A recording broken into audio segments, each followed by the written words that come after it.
right. Hello, everyone. Apologies for a little bit of technical difficulties getting this live in LinkedIn, but we like to keep people on their toes. So you will be seeing this very shortly after the original live timing, but just want to welcome you all and say hello. My name is Erika Kraft, market research analyst on the Nutrition Business Journal team.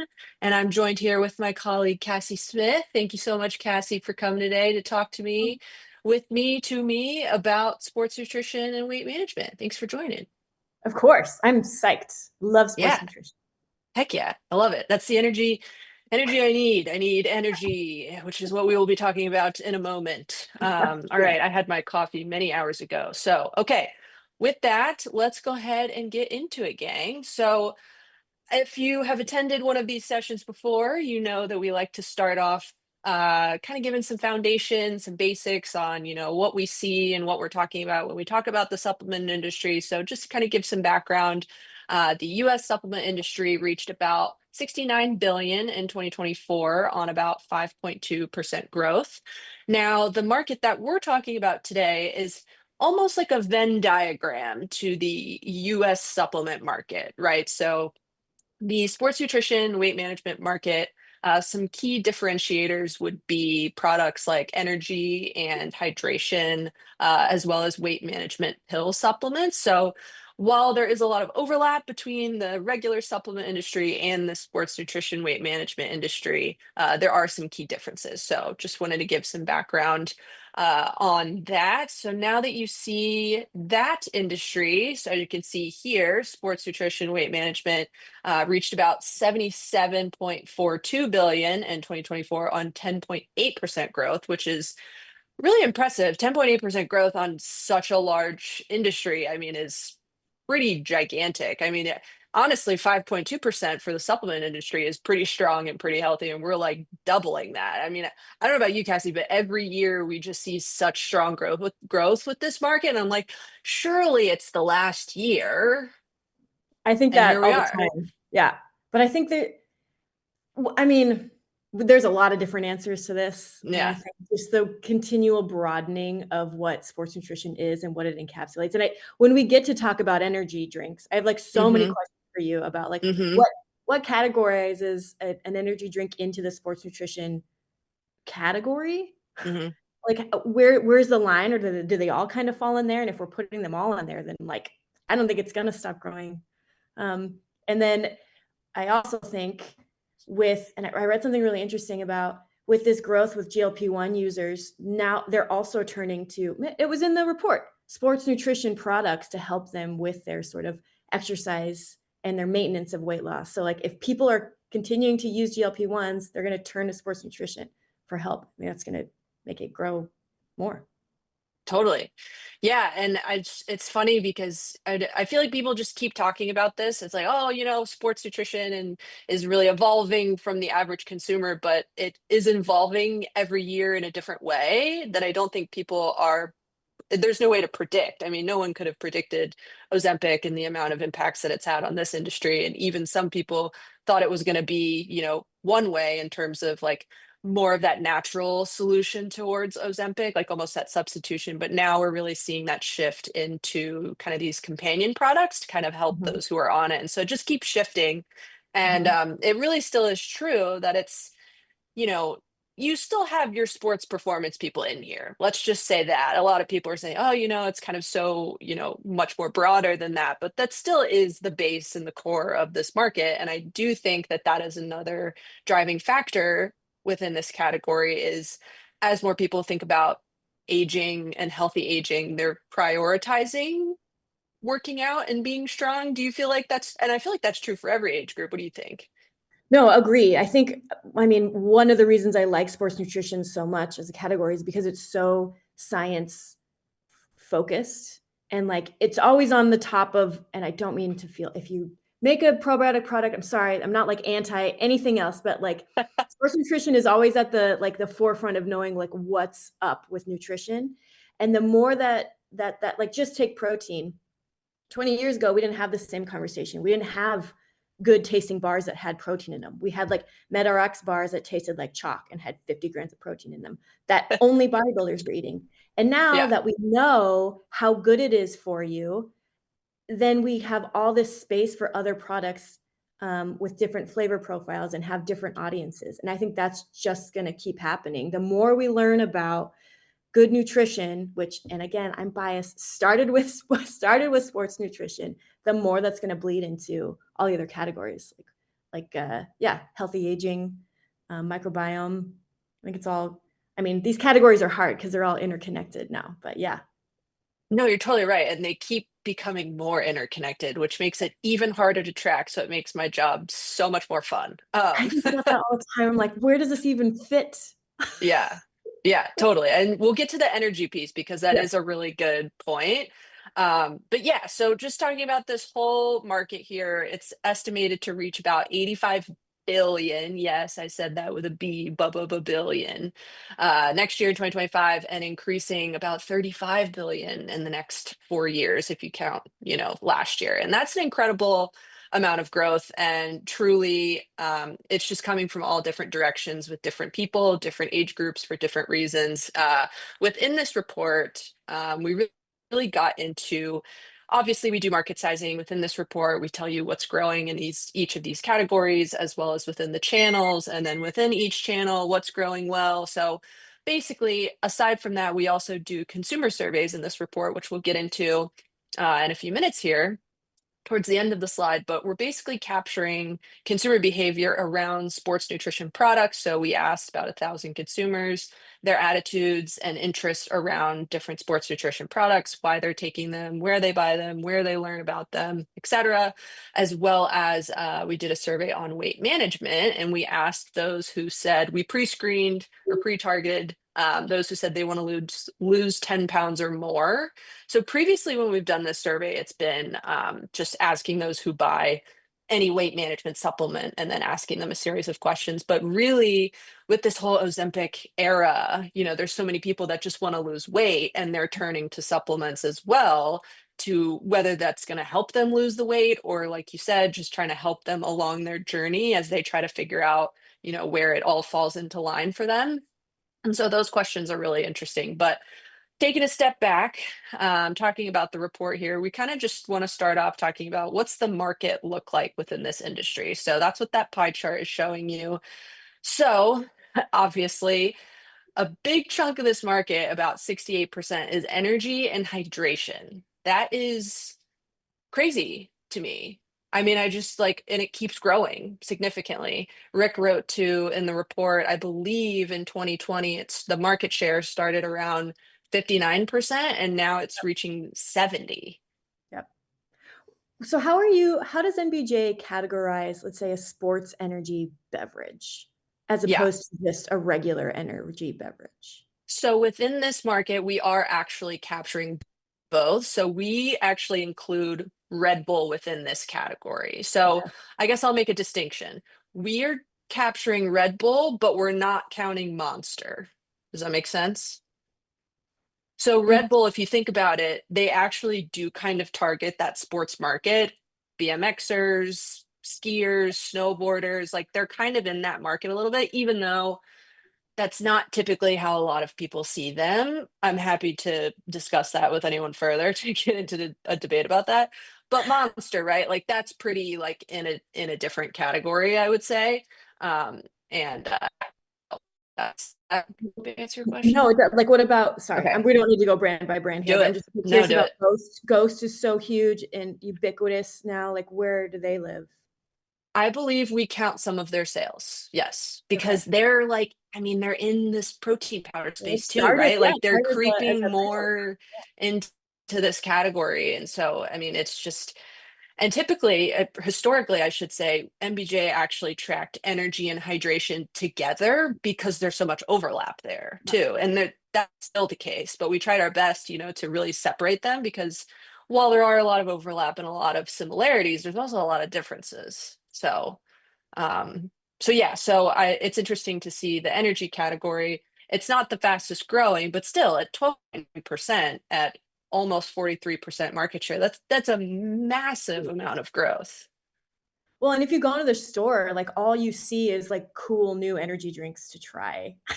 And like sure, like maybe they're not necessarily sports, but it feels like that's still where they're like headed. They're always sort of geared toward active people is what it feels Hmm. like in the marketing.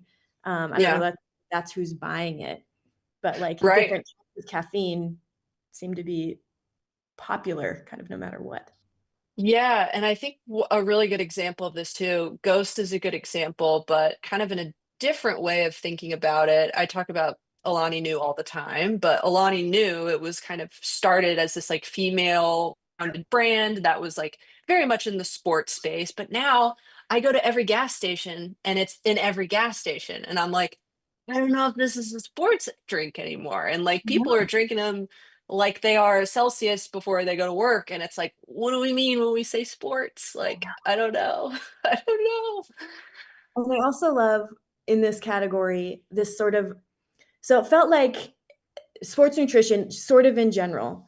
There was like Hmm. this sort of clean ingredient, um, healthier, natural in quotations, like side that didn't really talk to the sports nutrition market very well. And Mm, then there was like sports nutrition, which was like as much caffeine as you can get into a product, put as many colors, artificial colors as you want in there, like cookie dough up everything. And now like that seems to be coming together more and there's like the center products where it's like sports nutrition that is clean and natural.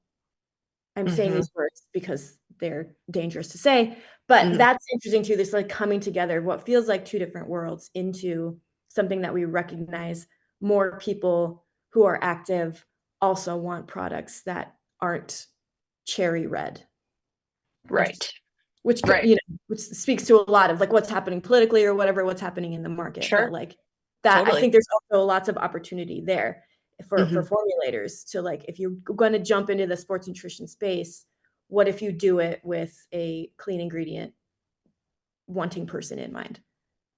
Yeah. And I believe we have some research on this in this report, but also just in research that we do in general.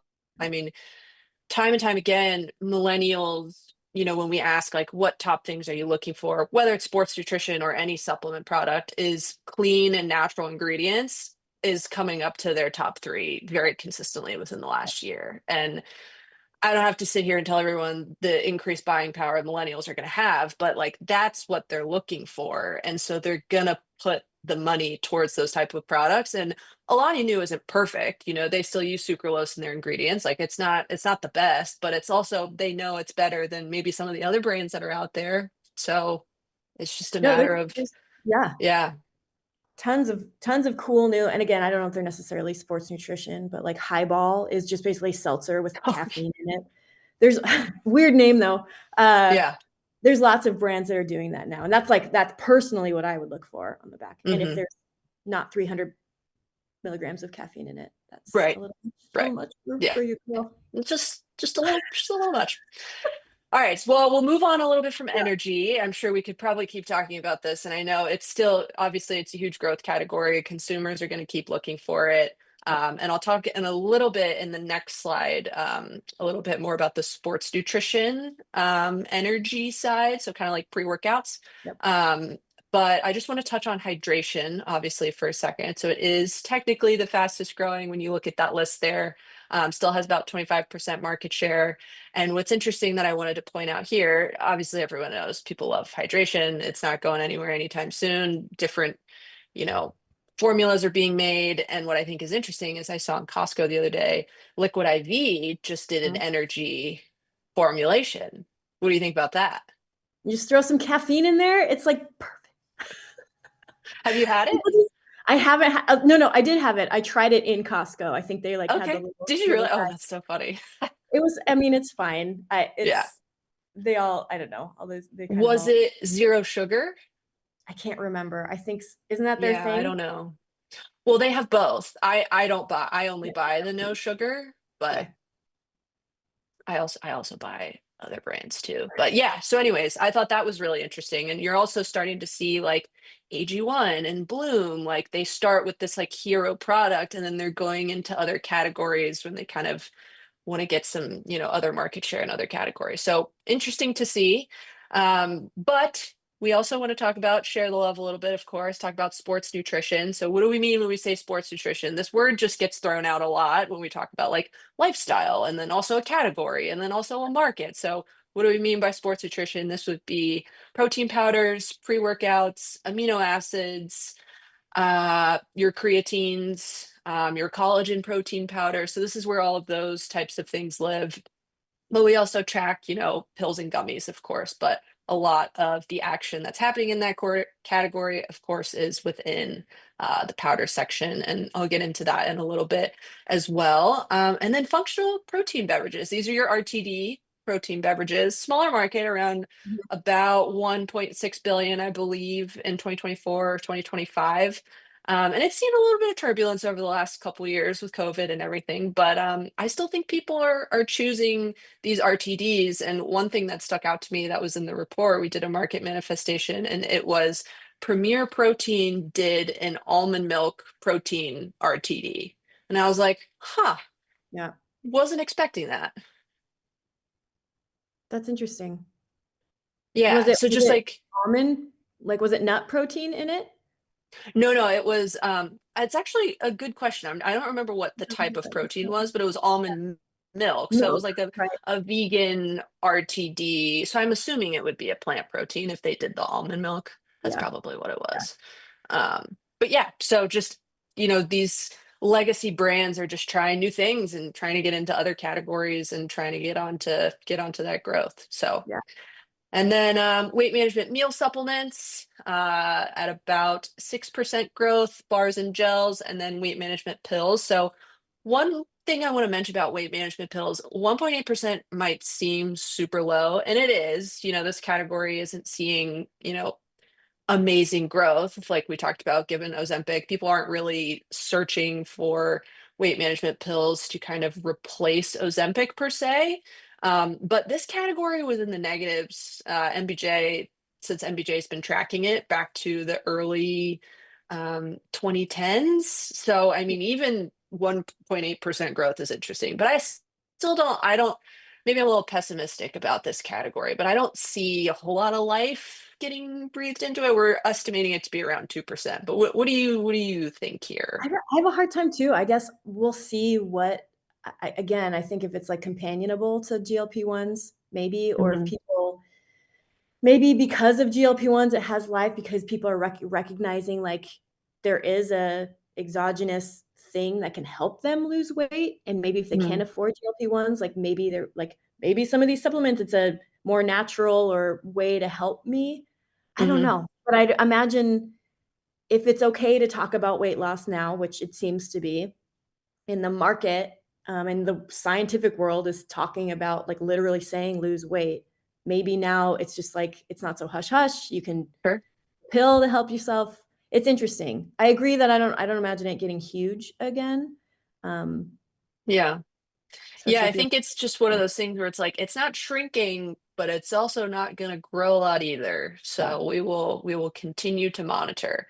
All right, I I'm think interested. Oh, sorry. oh Yeah. yeah. No, We can go just for talk it. about every slide. I just Yeah. about the bars and gels. I thought Yeah. interesting. Sorry, I thought I turned off my calendar. Dell, don't yell at me. Like you guys can hear it. I'm sorry.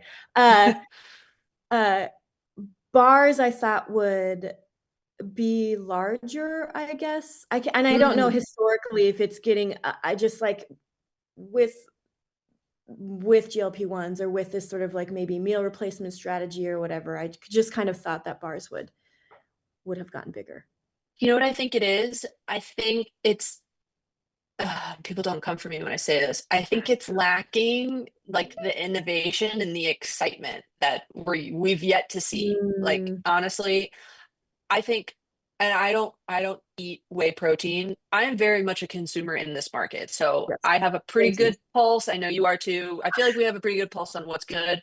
Barbells is good, but they don't have the best ingredients, but it's whey protein. And I myself cannot eat whey protein. I know a lot of people that can't. And so it's like these more plant-based Uh-huh. bars, there's no one that can do it yet where that tastes good. I'm sorry. No, I think you're right. That it's so hard to formulate with vegan protein. It's so rough. Yeah. And like you said, with clean and good ingredients. Like people are really looking for that when it comes to protein bars too. And it's like they don't want ingredients that are there's 25 ingredients where it's like there should be 6, and then Right. it just doesn't taste good. So Right. And then if you get enough protein in there, that's the hard part is like, what's an optimal dose exactly, of protein? Like, what's the point of eating it if there's only 6 grams of protein in it? Like, you exactly. need more and making that's You could hard to have a cup of nuts and get exactly. probably the same amount of protein. So hats off That's to what I you do. Yeah. formulators who are figuring this Yeah, out. You're fighting the good fight. exactly. Where can Exactly. I That will is buy our it? yes. Send us your samples. We will happily take them and let you know if they're good or bad. For free. We'll do it for free. I would do it for free anyways.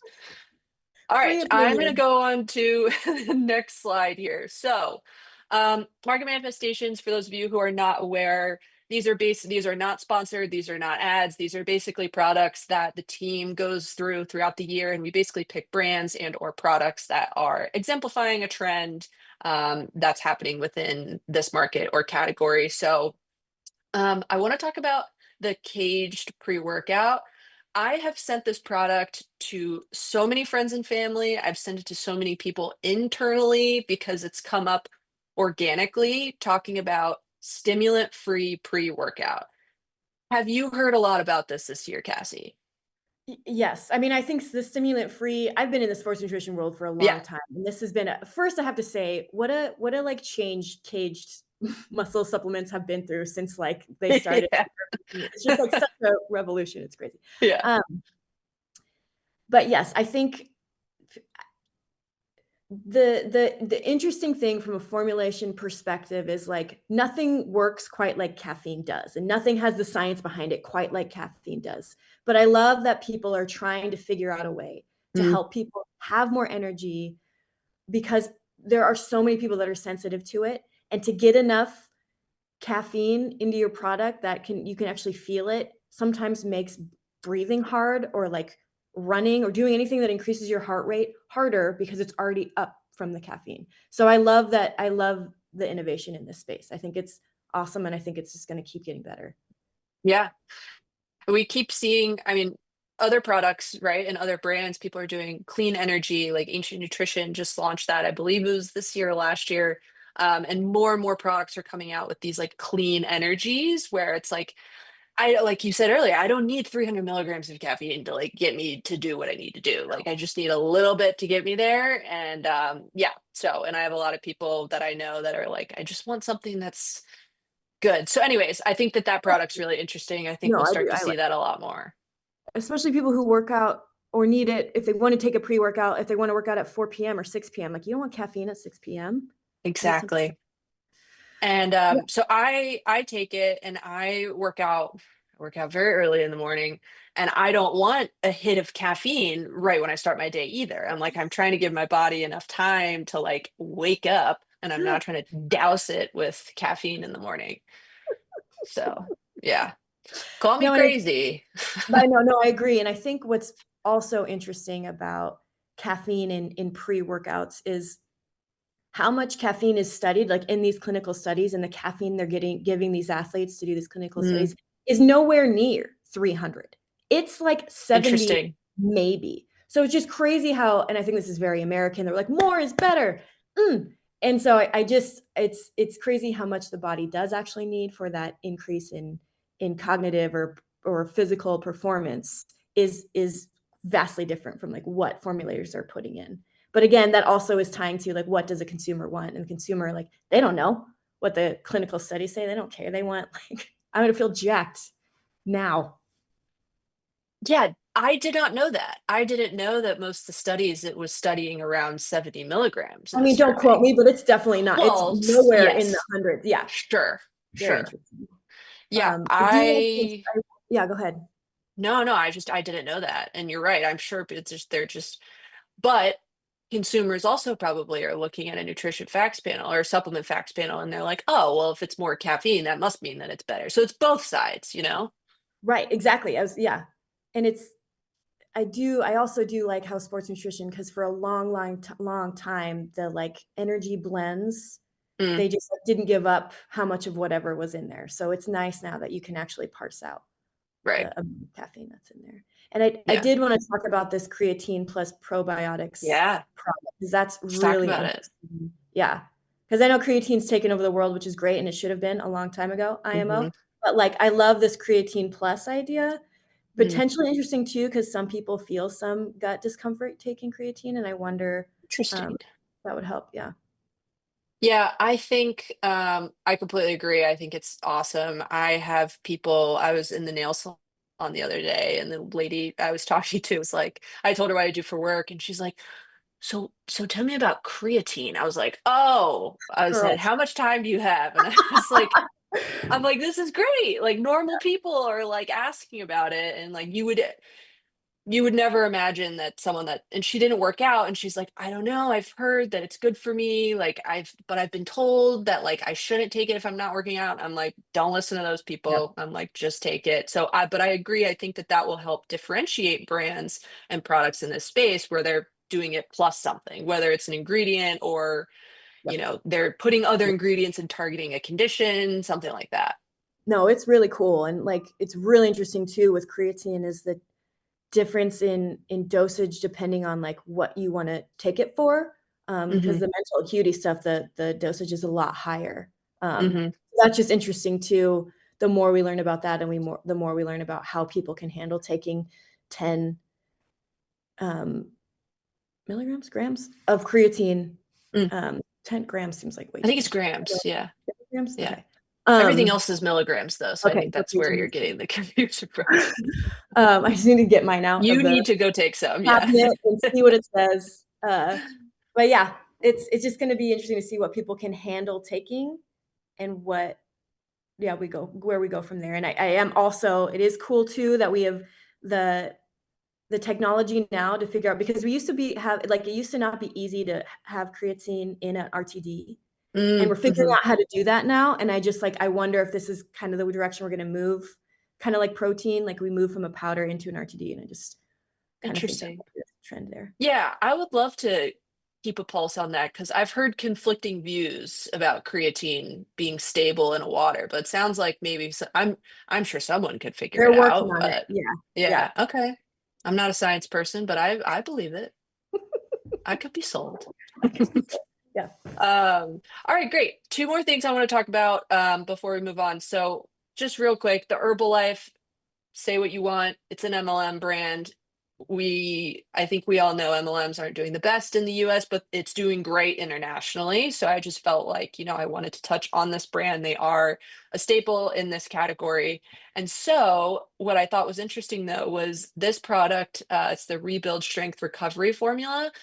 And I think they really just revived their brand when they partnered with Cristiano Ronaldo this year and putting out a product like this that's more focused towards recovery, where typically it was just a meal replacement or a protein powder, again, shows they're moving into another category and looking for new and or other consumers. So No, I think attaching yourself to an influencer, if you can call Cristiano Ronaldo that. I would say yes.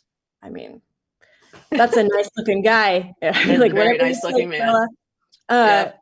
but no, I think that's smart. And I think I was just talking about this. There's just so much hand wringing in the industry about influencers and the power, Mm. and they're like ruining it because they're giving all this bad information away. But if you can work with them, I think that's not a bad call. They have a lot of sway for sure. They do. Last ingredient I want to talk about here. Well, one, I love the Clean Athlete brand, and I could do a whole tangent on how these like previously professional athlete practitioner-led brands are now becoming more average and more mainstream. Um, we could talk about that a little bit if we want, but really the brand is great, but this new ingredient, HMB, and I actually don't know if it's new, Cassie. You could correct me if I'm wrong. It's It's not not new. new. No. Okay. Okay. But it feels new in that it's like almost like creatine. It's like it's getting all this attention and everyone's like understanding now that it's really good for you. And so we actually just started tracking it this year. It's in this report. So that's really exciting, but it's not quite at the level of creatine yet. Obviously, the size is still small and the growth is still pretty moderate, but I think it'll be up there in a couple years. That's what I mean. Sports nutrition, like it's always you can call bodybuilders meatheads, but I'll tell you what, they science out on ingredients, and like that's Totally. it's just ahead of the game on some of the nutrition stuff. Yeah. Yeah, totally. All right. Now we're kind of shifting from a little bit of market sizing. We've kind of been talking about a lot of different things, but the last couple slides we're going to be talking about are the consumer survey portion. So I took these from the report, and basically just wanted to talk about some health claims that these are basically sports nutrition consumers, and we surveyed them back in February 2024, asked the same question in July when we did this survey, and basically said, when you think of your everyday active lifestyle, indoor outdoor activities, or athletic performance, which of the following claims would most likely make you purchase a product for support? Select up to three. And what I want to point out here is the energy and stamina went up a little bit, but the healthy circulation and the greater gain in strength, muscle mass, and performance both went up 5%. And that's a pretty significant amount. And so the greater gain in like strength and muscle mass, that makes sense. Like we were talking about the healthy aging, people are starting to get, also with Ozempic, focusing more on muscles. But the circulation piece, that one surprised me. I agree. I don't even have a guess. Uh, Yeah. Maybe that Heart, has to do with concern of heart recovery. disease, Hard to, maybe? I don't know. Yeah. Yeah, I I agree. Interesting. I am only selfishly thinking of circulation just because so I work out a decent amount, but like my hands and feet are always cold. And so I'm just trying to get like a better understanding as to like Being a why. girl. Yeah, like I don't know. I've gone down a lot of rabbit holes on TikTok and YouTube as to why. I'm in the Chinese medicine TCM rabbit hole right now, Oh, so nice. that's really interesting.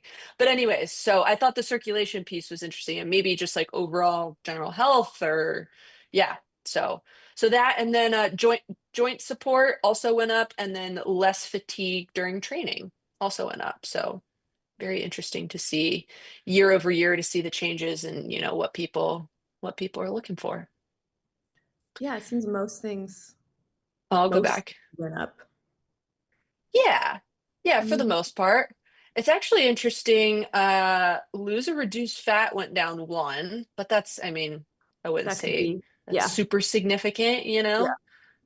know? Um, And yeah, for those of you who are obviously watching, feel free to pause this and kind of go back. There's a lot to kind of look at here, so feel free to go back, but we're going to go ahead and move on. So, of course, can't be a weight management discussion without having some GLP-1 data. So within that weight management survey I was talking about earlier, that we asked those who want to lose 10 pounds or more, what their relationship is with GLP-1s. 22% said they currently take them, and then about 33% said they never would. And so when we look a little bit deeper into this, behind that 22%, basically, there's actually more men than women that say they're currently taking them and on them, I which saw that. I was surprised by that. Well, and I feel like that's different than other data I've heard, that it is Mm, mostly women. So it yeah, is interesting. I wonder if that's yeah, changing or just the sample size, but yeah. I don't know. I don't know if it's changing, and yeah, that would be a great thing to. I'll have to look back at our Ozempic report that we did in 2024 and look at that by gender and see. But it was pretty consistent, Um, Gen Z, Millennials, Gen X, all a decent amount also said that they were currently taking them. So it's just interesting to see where people are at with their journey with this. So driven by men and millennials. So who'd have thought? And then ending up here. So this is basically, we asked, what are you currently using and or doing to lose weight? So again, talking to those who want to lose more than 10 pounds. So 40% of Gen Z said they take supplements to lose weight.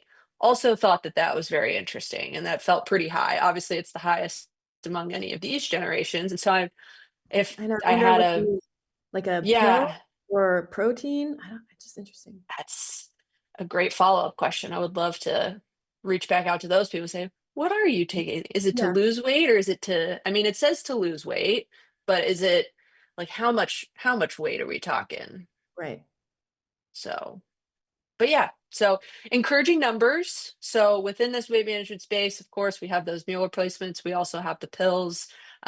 We, like you guys saw, are anticipating more of that growth to be in those meal replacements, but there is a little bit of growth in the pill area as well. So we'll start to track that even more so over this year and into the coming years as we see more changes. But there is so much more to go over in this report, and we just scratched the surface. And I know we kind of got into a couple rabbit holes, so hopefully you guys stuck with Sorry. us with that. But this was super exciting, and we could even do another one of these on sports nutrition, weight management. But I'm sure there's going to be a lot of really great discussions at SupplySide, which I know you're excited for.